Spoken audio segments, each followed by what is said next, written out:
Coin ক্রয় করে থাকেন সেটা কিন্তু লক করে আপনি সেখান থেকে ইনকাম করতে পারবেন। তো সেটা কিভাবে করবেন এবং কতদিন চাইলে আপনি প্রতিদিনের প্রফিটটা প্রতিদিনই নিতে পারেন, অথবা আপনারা একটা লং টাইমের জন্য কিন্তু লক করে রাখতে পারেন। যেমন ৩ মাস, ৬ মাস বা ১ বছর। তো মোটামুটি ৩ মাস অবধি কিন্তু আছে এখান থেকে। ৩ মাস পর, পর অটোমেশন করে রাখলে সেটা অটোমেটিক লক হয়ে যাবে। তো এটা কিভাবে করবেন সেটার জন্য আপনি জাস্ট সিম্পল আর্ন এ চলে যাবেন। সিম্পল আর্ন এ গিয়ে এখানে দেখেন যে ফ্লেক্সিবল এবং লক, ঠিক আছে? এগুলা দেখাচ্ছে। তো এই যে লক যদি করেন, আমার যে কয়েনগুলা লক করবেন সেটা এখানে শো করা আছে। তো এই যে লক করার জন্য জাস্ট আপনি এই ফ্লেক্সিবল আছে এখান থেকেও নিতে পারেন। তো আমি দেখেন যে এখানে আমি যদি ধরেন যে আপনার সোল কয়েনটা আছে, তো আপনি যদি সোল কয়েনটা লক করতে চান, তো এইখানে সোলে যে আপনি যতগুলো সোল আছে এই ম্যাক্স করে দিলে সবগুলো এখানে চলে আসবে।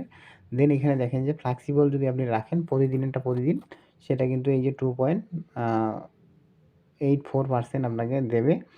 এবং 14 দিনে যদি আপনি রাখেন তাহলে কিন্তু আপনাকে 1.59, এবং আপনি যদি 30 দিনের জন্য রাখেন তাহলে 2.99% আপনাকে দেবে।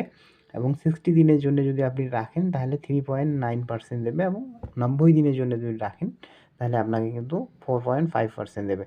তো এইখানে কিন্তু এই যে আপনি অটোমেশন করে যদি রাখেন তাহলে আপনাকে কিন্তু 3 মাস পর, আপনি ধরেন যে 3 মাসের জন্য রাখলেন, 3 মাস পর, পর এটা অটোমেটিক আবার লক হয়ে যাবে। তো এইভাবে কিন্তু আপনি চাইলে কিন্তু এই এক্সট্রা আপনি তো কয়েনগুলো কিনে রাখছেনই, তো আপনি চাইলে কিন্তু এখানে হোল্ড করে রেখেও কিন্তু এখান থেকেও আপনি আর্ন করতে পারবেন।